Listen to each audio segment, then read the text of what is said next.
So for me, being able to like get away from the computer and write a story by hand and, get outside, sit on the balcony was just really good for my well-being.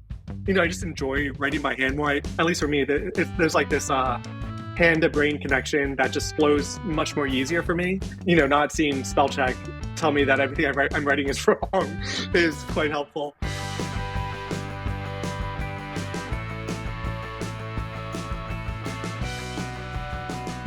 Hello, and welcome to Most Writers Are Fans, the podcast that explores the intersection between writing and fandom. My name is Terry Bartley, and I'm your host. So this episode, we talked to a really cool writer named Gebhart. I met him at LabradorCon, and he is a young adult author. He talked about how a lot of his books sort of like, it grows up with the audience, so it starts as very young, and it kind of like, he's towards the last book of like a 6-book series now. Releasing the last book sometime soon. So yeah, very cool conversation. We talked a lot about like marketing, but then also like writing a book and promoting a series and all those kinds of things. And also he writes on paper, which I could not imagine doing because I'm such a tech person and I've always written online, but he may have swayed me a little bit to think about writing on paper a bit more. So yeah, it's a great conversation. Stay tuned for that. For today's intro, I want to talk a little bit about editing because a couple episodes ago, I talked a lot about how I was sort of like overwhelmed with the editing process and I just couldn't get myself motivated to get back into it. Like I hadn't done it for a while and I just couldn't really like start doing it again. And I think I'm good. I did the thing. I started doing it again and I felt really good about it. I edited a chapter and I went through it. I saw my editor's notes. I went down the bottom. I read her final notes and then I left some other notes of my own. And I felt really good about it. And I realized that I was just sort of like building it up in my head like everything else in life. I was building it up in my head to something that was like so much harder than it really was. I actually really enjoyed the process. And I don't know why I convinced myself that it was hard and bad. But it really isn't. It's really like fun and I enjoyed it. And I really want to talk a little bit about how, because I think the concept of editing has sort of this perception in media as like this thing where the author finishes the draft and then the editor has like a bunch of back and forth. Like the editor's like, you got to change this, you got to change that. And it's like this constant process for like, a solid year or whatever. You're like editing every little thing about the book. And the editor's always like back and forth and you're having conversations and sharing notes and all these things. And I think the truth is the reality in publishing and especially self-publishing, because that's my experience, is that you just sort of edit it as much as you can. And you just sort of like hope for the best. And then whatever is out there is what's out there. And that's the book now. It's been released as the book. And, whenever I got my first book at Tyranny of the Fae, I will always say the developmental edit was like something necessary. It made it such a stronger book because I got notes back about what to change, what didn't have context, what needed more detail, all those things. And I added a lot to it. And I made a lot of really specific notes about, like, this needs to change, that needs to change. And I learned a lot about, like, the things that I struggle with as a writer. Like, my dialogue tags are sometimes a little repetitive. Or my descriptions aren't always as fleshed out as they should be. And those are things that I didn't necessarily know about myself intuitively. And now I sort of do. And whenever I start writing, I leave in little notes, like, add description later. Or, like, I'll read back through and like change out dialogue tags. Sometimes I won't think about it in the moment, but I'll go back and do it later. And that's such a cool thing to like just know about myself. But I really wanted to have sort of that like collaborative, like back and forth process that is like portrayed in movies and TV shows. But I realized that it just wasn't like a thing that made sense for me because, like I paid a lot of money for my developmental editor. And then I went through, I read all her notes, I put in the edits, I felt really good about it. I emailed her back and I was like, hey, thank you so much for those notes. Like, it really helped a lot with this book. I really appreciate your help. And then she replied and was like, oh yeah, I'd love to read it again. And I never replied. Because in my head I was like, I'd love to say, of course, here's the book. Let me know what you think. But then I was so terrified if I sent it to her, she would just read that as, cool, you're hiring me again. Please pay me $300 more or whatever it was the first time I paid it. And I didn't want to have the conflict because I'm just so conflict averse that I just didn't want to even like have the conversation. I wanted to avoid the conversation even being conceived of. So I just never talked to her again, which is so unfortunate because she was a good editor and I enjoyed her notes. But I've moved on to having an editor who I'm friends with now. And I think that in doing so, it has allowed me to feel like that barrier is a little less strict. I feel a little easier asking a friend to talk about a thing that I'm worried about in a book versus somebody that I'm hiring that I only really know through the thing I'm hiring them for. And that is maybe something to keep in mind, guys. If you're a self published author and you want to get into this, maybe try to find an editor that you know already. That knows a lot about this. That is, I mean, my editor is also a published author, so like she's fully in the world. But like maybe try to find somebody that you know already, because I just this game is like self publishing. It's so expensive. It's so hard, and there's so much work to do that the hint of more of it is like a terrifying, demoralizing concept whenever you're in the middle of like the throes of editing and like because for the record, when you're editing a self-published book, 9 times out of 10, you're also getting the cover made, you're also getting the layout done, you're also getting like you're pricing out things, you're planning the promotional tour, all of these, like everything. You're doing everything at the same time. And it's just so overwhelming to be like, oh cool, I just throw one more thing onto it. But like that's just sort of the reality is like you gotta do the best you gotta make the best product you can, put your best work in there, but as much into it as you can. But I think the key thing there is that you can, you know? Because if you don't have the money to sort of like throw at an editor for a second pass, which for the record, the editor might have considered that part of the initial edit, or she may have just wanted to read it and give me some very broad advice about it. She may have not actually wanted to be paid again or hired again.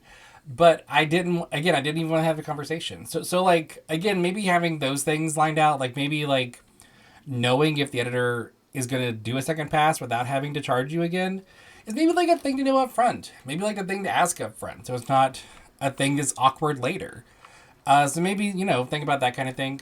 But, I think that, again, I think that it's doing as much as you can. So like, however much money you have, if you don't have enough money to sort of like do a secondary round, a third round, whatever, like, you don't. And that's as okay as it's gonna be, And that's part of what self publishing is. Like you're just getting your work out there for people to see, and you have to be kind of okay with a less than perfect product, because the reality, and this is like the reality, is that even traditionally published books have errors in them, right?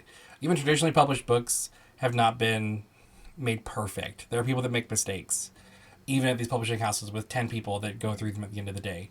So if your book is as close to perfect as if you feel like it is as close to perfect as it can be, it probably is. And you got to just sort of like trust your instincts there. And also like, you don't want to bankrupt yourself. Or the truth is like, the main thing that separates self-published authors from traditionally published authors is like the amount of like sweat equity that we put into our book because we're doing everything. And I think you got to sort of take a step back and say like, where do I want to put my time? Where do I want to put the most effort? And where is my best payoff for that? Like what matters most to me in this process, and where should I put that effort? And I think you just got to make that priority and make that decision. And at the end of the day, whatever decision you make is the right decision, So I just wanted to sort of throw that out there because I'm in the process of editing, and these things have all kind of been like popping around my head as I get into it. And I just want you guys to sort of like be kind to yourselves and don't kill yourselves whenever you do these things, because it's so easy to do. But yeah, I've got a great interview coming up. Ryan and I talk about all this stuff in our interview, so stay tuned for Ryan Gebhart. We'll be right back. All right, so tell us a bit about yourself, Ryan. We met at Lavender Con, which is this like cool queer book convention. I feel like there was one of those things where there were so many people, it was hard to get to know anybody. But it was after getting back, I looked through your stuff and I realized we had like a good bit in common. So I'm sort of excited to dig into this and see what you're into. Yeah, no, Lavender Con was such a fun time. Yeah, I mean, like, there's some authors that I already knew that I got to like, meet up with again. And then there's so many like new authors that I've never came across before. So it was great. It was such a queer friendly space, and everyone like kind of coming in from like different perspectives. There's fantasy authors, romance authors, contemporary lit, and honestly, it was everything in between. So it was a really fun experience. Yeah. Yeah, I just love the opportunity to be around other queer because like you go to these book conventions and festivals and things all the time, but you're always like the queer one, or there's maybe Right. like maybe one other. So it was really cool to get to be around other people that like get the things that we do. Yeah, no, definitely. It was such a exciting place to be. So tell us about how you got into this, because I think I saw that you're more of a self published guy, right? Yes, yeah. Right now, I'm the books I've been publishing are self-published. So tell me sort of like your thought process of going into it, because like I always say to people that like the difference between like us and other people is like most people have stories. Everybody sort of has stories that they want to tell, but we want people to actually like listen to ours. So Right. it's like a choice you have to make to like do that. So what was that process like for you? Yeah. Well, for me, I was kind of like going into the publishing world without having like any background education in it, and it was really people that I met online on mostly on Twitter back in the day, and they were kind of teaching me the process. Whether to go traditional indie pub or self pub. And I started off with an indie publisher, and probably 3 months into the interactions, they just fell through on their it just disappeared. I was like, oh, okay, well, that kind of hurt. So after that, I started talking with a self-published author, and she kind of just explained like the process of it, and she said, if you're able to view it as a small business and really go through the entire process on your own, there's no reason you can't do it. And she kind of gave me the confidence to self-publish, something that I didn't really think that I had in me. But once I had someone like actually talk me through all the steps, it was like, oh, I could do that. I can work with an editor, a cover artist, and my background in architecture has me very familiar with InDesign, so I was able to format the books myself, and yeah, so it was really just knowing what to do and what those steps are gave me that confidence. Yeah, I'm also self-published, and I will say I feel like there's a lot of moments of I didn't realize just how much I was going to be doing, Right. because I find myself envious of authors that are traditionally published often, not because of like money or success or whatever, but just like people, like they have like help with the things they're doing, because there's just like every bit of it is you when you self-publish. Yeah, yeah, no, it's a, a lot of different bags to juggle. Well, and like I find it really fulfilling because you do have so much control over it. Like I like being able to like work with the artist to design the cover. I love being able to like work with editors and make my own decisions about what I edit, what I don't. But at the same time, it's like I love to not have to like post like I'd like to be not the only one promoting this. That'd be great. Like that's always an uphill battle. Yeah, that's like one of the fun or funny things about self-publishing is like I'm more than my books, but I'm going to talk about my books a lot. Yeah. And you really don't know what the right thing to do is, right? Because it's like I want to put bookish content, but also like I'm really just here to sell my book. Like that's really what I'm doing here. So like I don't know why we're playing this game. Right. How have you kind of like dealt with like what sort of stuff what strategies have you implemented in your posting and things like that? Yeah, for me, I so like my posting for marketing, it's really just a mix of my life, and then it's like, oh, here I'm also an author, and here are the books that I'm also trying to sell, and you get so excited about your books, and then you finally publish them, or like in the in those last like months of like the editing, the publishing process, there's so much excitement about it, and then it's out in the world. You're trying to share it to as many people as possible, and then like I don't know, I would probably say like a couple months after, the book comes out, this I like experience like a lag in myself. Like I'm so exhausted from marketing and posting, and it's like, oh wait, no, I have to keep doing this. I have to remember to keep doing this. But yeah, Yeah, my first book came out last year. My book okay. birthday was about a month ago, Oh, and exciting. I and like I did this like 6 month pre-order process where I was like doing podcast interviews and like press releases, and then I did like a book tour over the summer, and then I Yeah, got back and it was like, oh wait, this just started. Like this book is out now and this just started. Like I, all of this was just preamp for the actual right, release, and then it's like, oh right, I have to like keep doing this. right. I think that's the thing that like having a publisher maybe gets you. And I think it's maybe more like having an agent and like a team in general, because they could like help you put together a promotion plan and things like that. Because like even like that is exhausting. Like I'm going to post 3 times a week. Here's the 3 posts I want to do. And then next week I can do these. And it's like, it's just exhausting to have to do that. And then also, because God knows, like even traditional published people can't really make a living doing this unless they're like wildly successful. So like having to work a full-time job on top of it. And then like, it's so much to like balance. Yeah, no, it really is. It really is.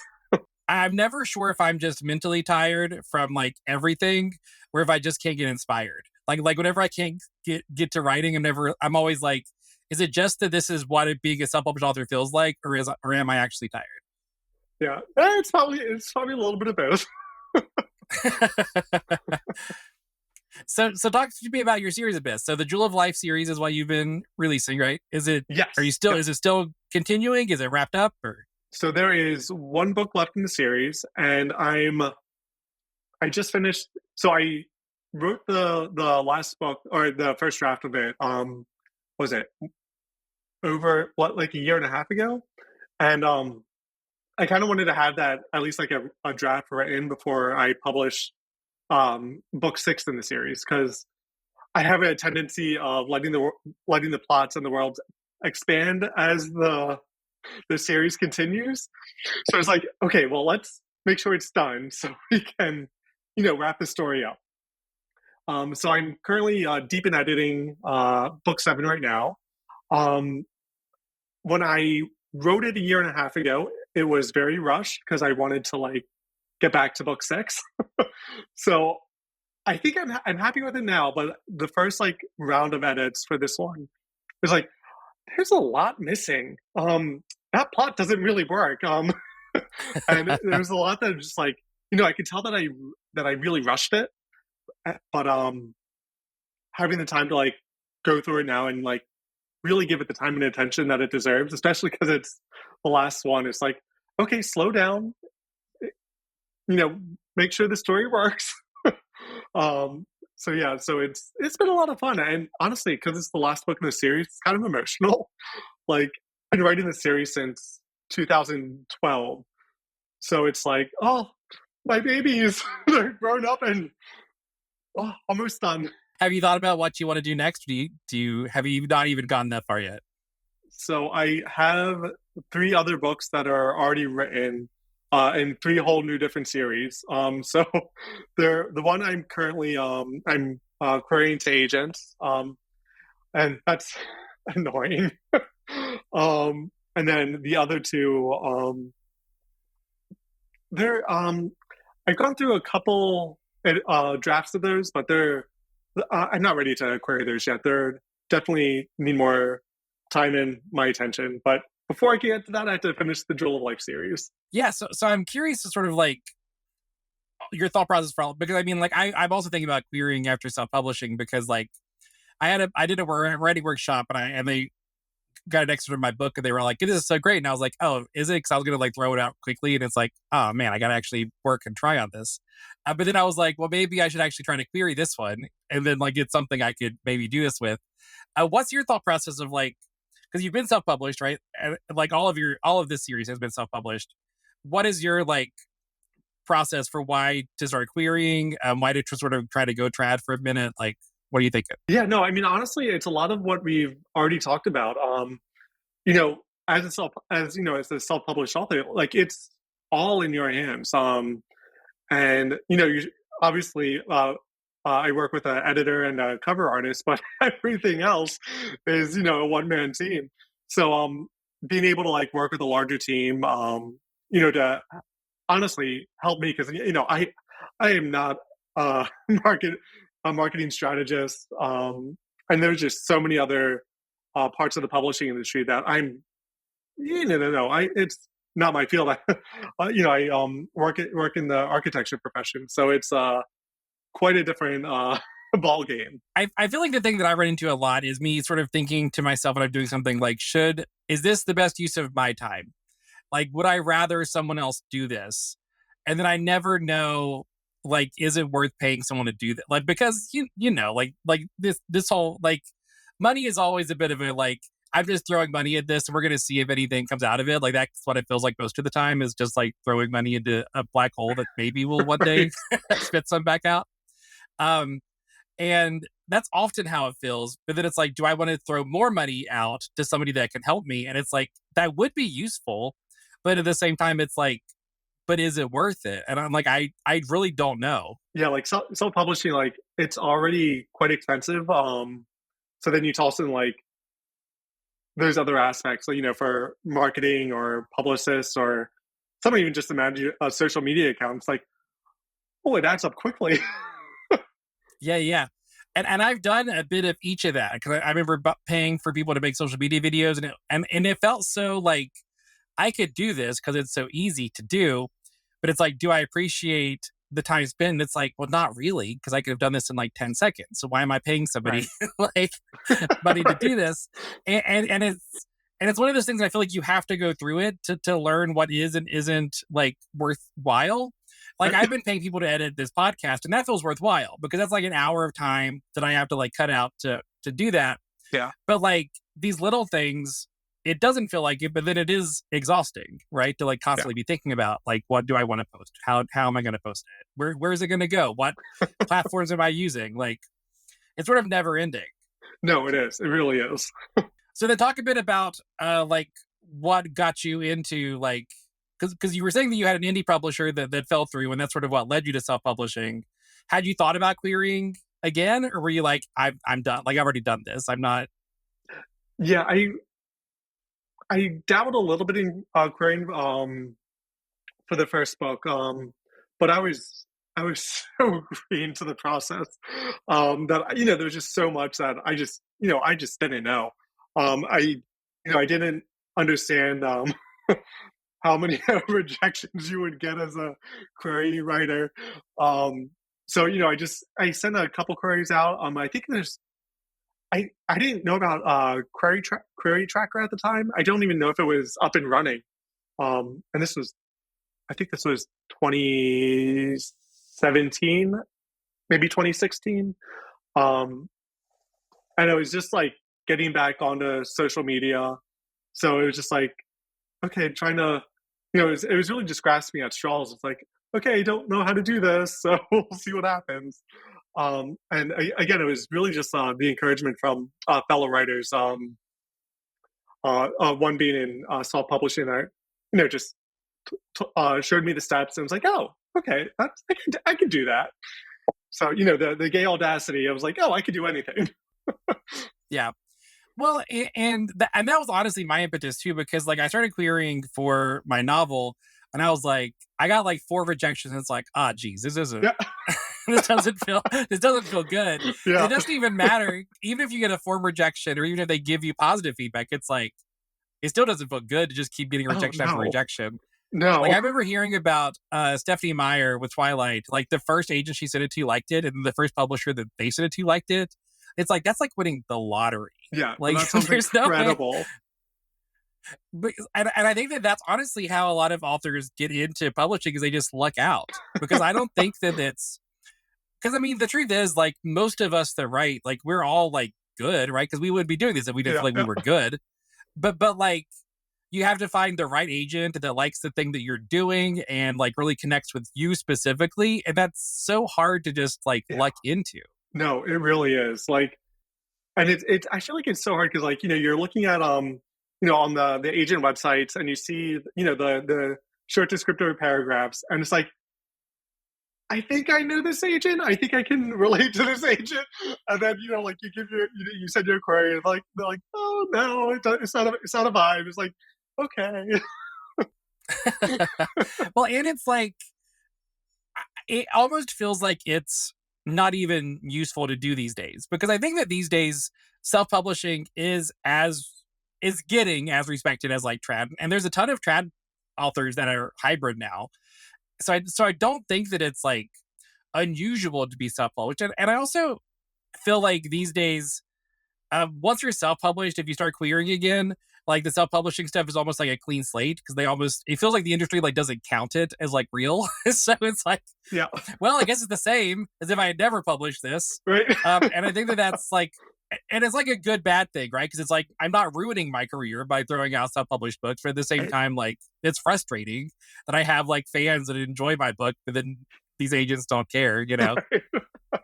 Yeah, I feel like that's a little bit of both. Like, I mean, I feel like they like having an audience and already having like an established audience. Like, I feel like agents do get excited about that, but then it's like, oh, it's because you're self-published. It's tiny.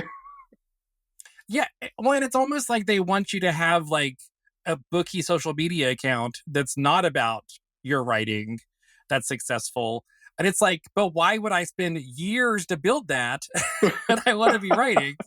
Yeah, no, definitely. I appreciate like your story and how you sort of just jumped into it head first, and I mean you published what, like 6 books is the last one coming out soon, so like Yeah, well, there's 7 out now. There's I wrote a side novel in the series.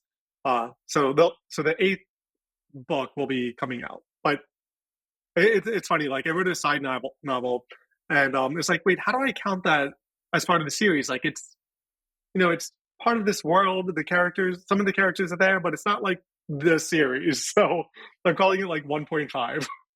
well I think well I'm so what I'm saying is like that's a prolific writing career, right? Like you already have one, like regardless of whether or not an agent ever picks you up. Yeah. And I think that there's something very cool about that like you can always carry that with you, no matter Oh what. yeah, definitely. Yeah, and it's like, whether or not an agent like, whether or not I find an agent that I vibe with or not, it's like, oh, I'm still so proud of my babies. Like, And I think that there's something about it's easier to take the rejection when you already have been accepted by like people, like readers. yeah. So I think we're going to go and take a quick break. Then whenever we get back, we're going to talk a bit about um, mediums of writing and how we go about that.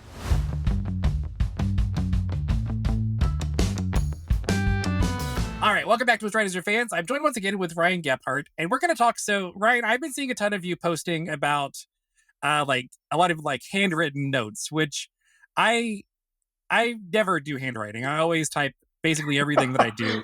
So I always respect seeing you handwriting things. It's like, what dedication to then have to go back and type it back up.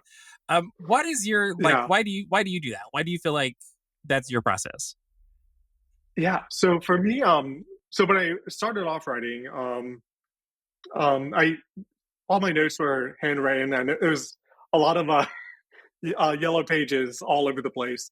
So the world kind of like built up with all these handwritten notes scattered everywhere.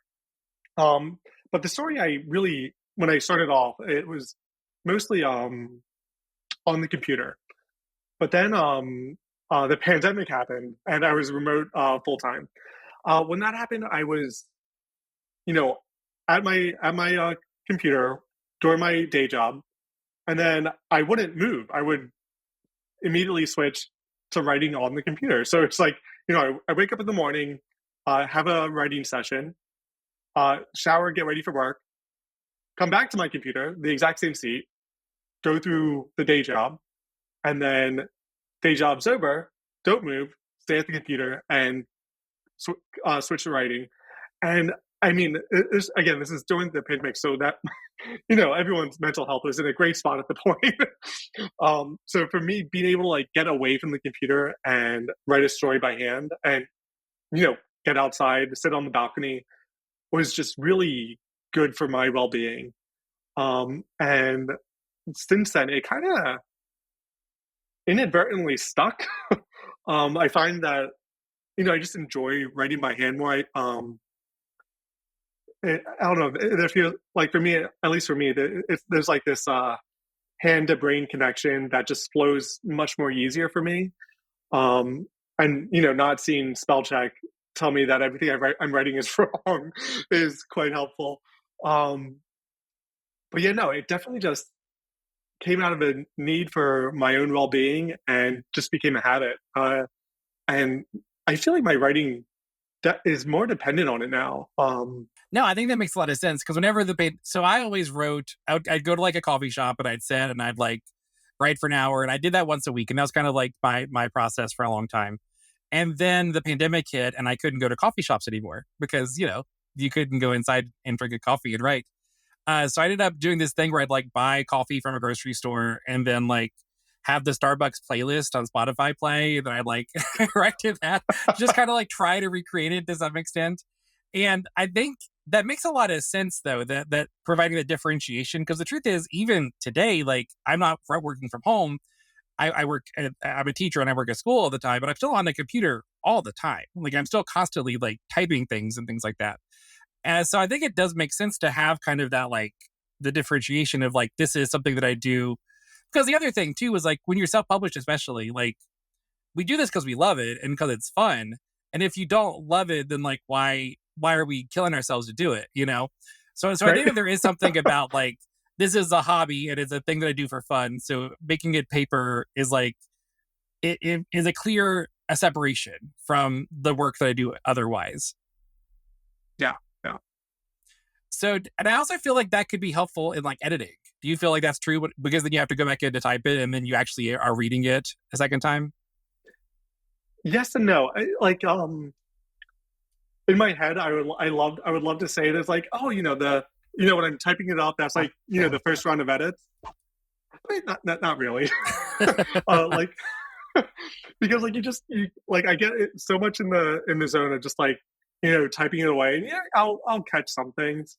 But it's so rare where I'll be typing up a chapter and it's like, oh, this sentence could be recast so much better.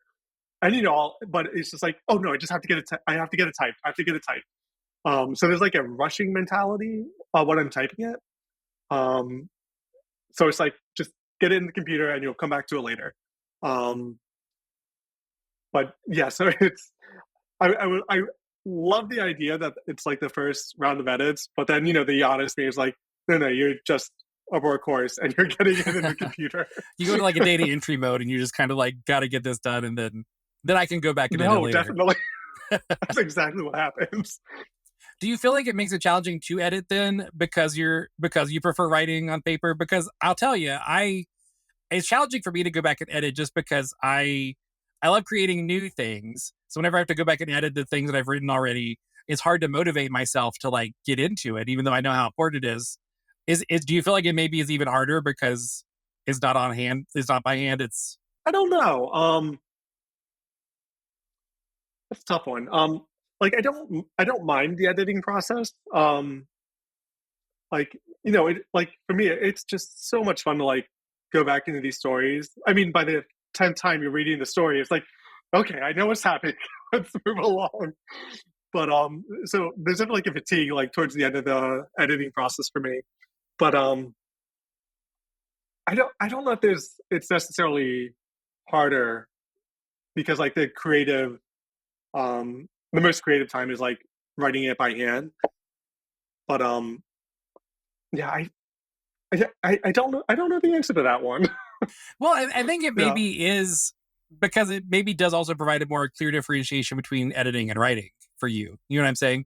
So maybe that makes it easier because it's like, this is where I go to edit. And it's, this is, and also what's interesting about that is you could then write original things on by hand and not think of it as the editing work. You could still do those things separately, which would be empowering because right now, whenever I sit down to write, if I'm not editing and I know I need to be editing, I feel guilty that I'm not editing.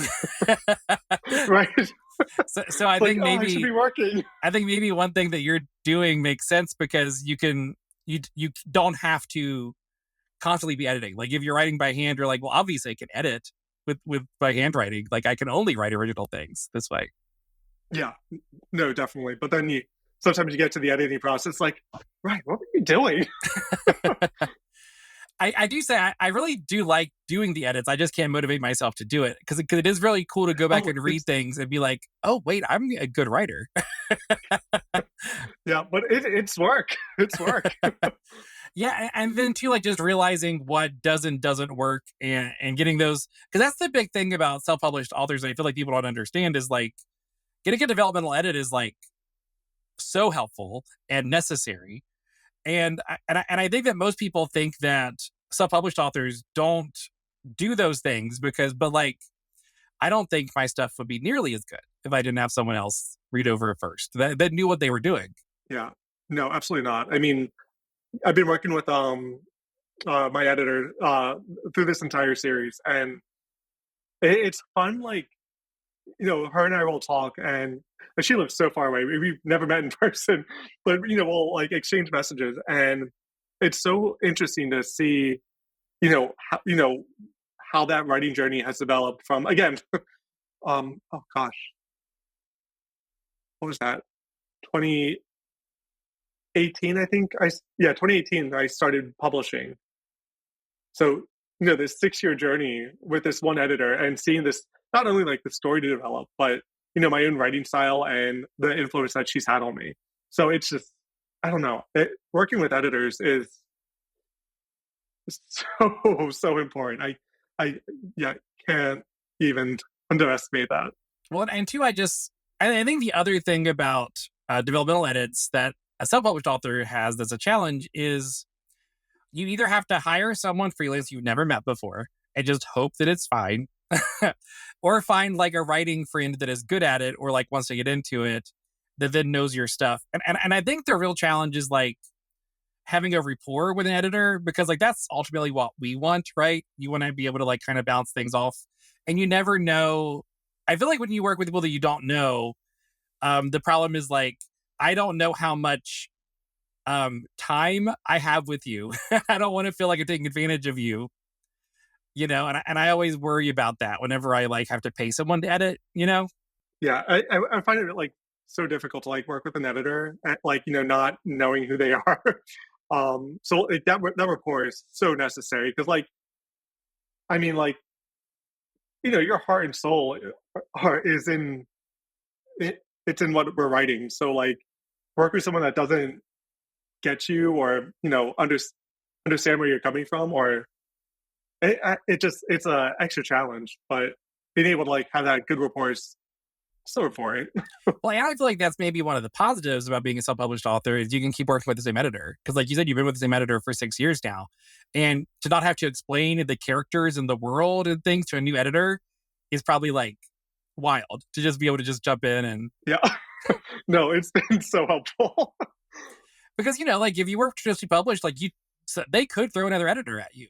In a 6-book series, they fully could, and you couldn't do anything about it because it's at the publisher's whim. Yeah, no, I've been very fortunate to work with the same editor. Yeah, so I feel like that's maybe why I enjoy typing stuff so much is because like first of all I think that the mind to hand thing is easier for me typing because I type pretty fast and all the things that you do whenever you're a writer but I do wonder like because a lot of the big authors whenever they give their like isn't it like Stephen King writes like 1,000 words a day or something crazy and he usually writes by hand to begin with and I've never like it's a thing I've thought about like is this worth doing and it's cool to hear like what you've gotten out of it. Yeah, I mean, the way that I look at it is like whatever method works best with the writer. Well, and I think it makes us to change it up too. You know what I mean? Because I think that it's easy to get monotonous, like doing the same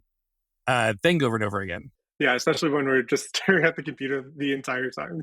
Well, I think that inspiration is hard to come by sometimes, and I think that just shifting the littlest thing can make a big difference. Just so it doesn't feel like you're doing the exact same thing again. Oh, definitely. Yeah, yeah, yeah. No, the summer was really beneficial with that for me because, like, well, when I'm in a new city, so being able to like explore different places, but then also, well, for me, it's much easier to take a notebook than a laptop. Well, even laptops are easy to move around. Like you know, change my writing spot like every so often. It's like, okay, now I'm gonna sit by the water. In Madison, there's water everywhere, so it's like, oh, okay, now I'll sit by this other spot on the water. um, and people watching is so much fun. So Well, I'm sure that provides inspiration too, because it's like, oh, I could have a character that definitely looks like that person, or that has right, that dynamic that this couple has. right. So, talk a little. We really haven't gotten into the specifics of your series. Talk a little bit about your book series and your characters. And Yeah, so the Jewel of Life series. So it's a high fantasy young adult series. The Oh gosh, it's so funny going back to like the beginning of the series. um, so like it starts off like the main character. Um, he starts off as a 12, 13-year-old orphan, doesn't know he's an elf, even though he has pointy ears. So it's kind of like this self-discovery of who he is, and finding out these mysteries that led him in his current predicament, which is not a great situation. Um, and then quickly being dragged to this school of magic, and then once he's at this place of magic, he finds out there's a prophecy about him, and that quickly translates to him having to save the world because it's a teenager, so obviously. um, so yeah, no, it's just this fun YA fantasy series that has dwarves, elves, dragons, mer people, any fantasy creature you can imagine. But the crux of the story is essentially um, thousands and thousands of years ago, one group of elves put their immortality into a jewel, and they wanted to share that immortality with the other races. So another group of elves who quickly became the bad guys um, didn't like that. They kind of saw immortality as belonging only to the elves. They thought they were better than everybody else. So they made that jewel inaccessible. And by doing that, they cut off the one group of elves from their immortality. So now the main character and everybody around him is mortal. But it also made the bad guys mortal as well because of what they did. So their fates kind of got linked together. So this story, picks up thousands of years after that. So the main character is kind of like going around trying to gather these jewels that make up this jewel of life. And so each book focuses on one specific jewel, and it's kind of like a little treasure hunt that quickly gets absorbed by, this world is very big, and let's go look at this over there. yeah, I love that. So, have you always wanted to do YA? Is that sort of like what you've always sort of wanted to do, or? It wasn't really intentional. It was more so the characters started off at this age, and it just kind of fell into that category, mainly because of their ages. And this series is definitely starts off as a coming of age story, so it definitely. Do you feel like the stuff you're writing now is less YA? Like it's more like. Yes. Yeah, no, it's definitely more adult traditional fantasy, and some not the book I'm querying right now, but the later two, they're kind of delving into like gay romances, so that's been kind of fun. Well, and interesting too to sort of like have a series that shifts genres essentially, especially a genre that is now kind of like zeitgeisty, romanticy. Has that been interesting for you to kind of like? Because I mean, I've always heard people say that when you market a series, you got to go back and market the first book again. But I imagine like you would like to market the stuff that's later so that you can capture like the trends that are happening. Has that been? Yeah, I mean, I don't think I could. For the Jewel of Life series, it would be really hard to market that one as a romantic series. But I mean, like there is like romance in there, but it's definitely not. It's a very PG romance. The one book that's definitely romantic in that is that side novel, which focuses on two of the gay characters. That one, I guess that one could be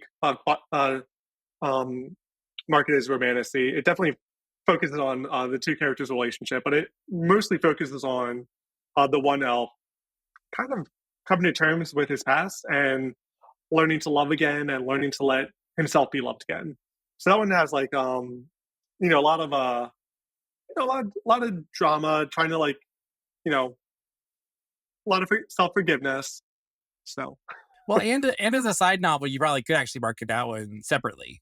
Like you could treat it as like an originals thing that is the fans of your series could enjoy, but you could jump into it, definitely.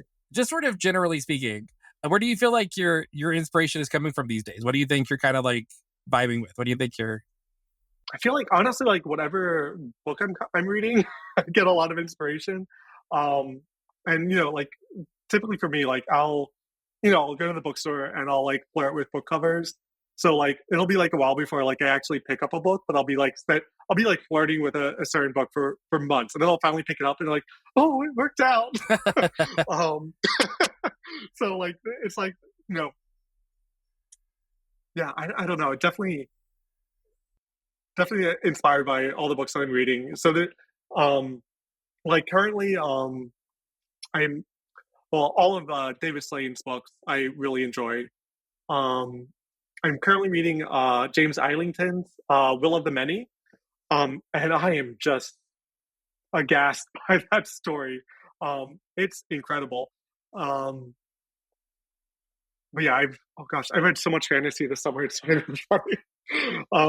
No, I feel like it's interesting because I love fantasy is why I write it, right? Like I would write if I didn't love it. But I do feel like there's this thing where for a long time I tried to not read in genre because I wanted to like not accidentally copy people. But then it's like I can't not read it because I love it. Like I can't not. And I think that at a certain point I realized, because I was reading the Simon Snow series, but I was like a big fan of Simon Snow series, and I realized that my main character was also like a queer romance, and they even had the same initials as Simon Snow because he was SS, and it was like sort of unrelated. But it was like, oh, people are going to say this is like a copy of that, but it's like it's actually very different. It just has like queer romance in it, and I think that at a certain point I realized like there's just not enough like queer fantasy, like especially like generalized fantasy books out there, that it's easy to be like, well, this is like this one. It's like they're not actually similar at all. There just isn't enough of them out there that you know. No, there isn't. The publishing is just like, okay, we have the one gay fantasy book. We're done. Yeah. And it is sort of frustrating because like, we were at LavenderCon, we saw tons of great fantasy writers that were queer and publishing things. And it's just frustrating that, the industry is like, oh, we don't need more of this. Yeah. But I mean, it has been empowering to see like Legends and Lattes do so well, and I know. Yeah. So like there is still like a bit of it bubbling up at the surface. So, fingers crossed. Yeah, definitely. Yeah. All right. So thanks so much for joining me, Ryan. This has been great. Where should people find you if they want to learn more about what you do? Yeah. So I'm all over social media. I have TikTok, Instagram, Twitter, Threads, Facebook page, but I rarely use that anymore. I have a website that's www.ryandgebhart.com, and all my socials are rygebhart. So yeah. Most Writers Are Fans is a Starlight King production. Special thanks to our guest, Ryan Gebhart. The audio and video for this episode of Most Writers Are Fans is edited by Bran Russell. If you didn't know there was video, Most Writers Are Fans has video episodes now. They can be found on YouTube and Spotify. If you'd like to support the podcast, please rate and review it. Also make sure to subscribe so you never miss an episode. If you'd like to send a message or record a voice message, please visit the Spotify page for this show. Links for this and all additional information about Terry Bartley can be found on terrybartley.com. You can also email us at press@starlightkingpress.com. Thank you for listening, and until next time, don't be afraid to tell your story.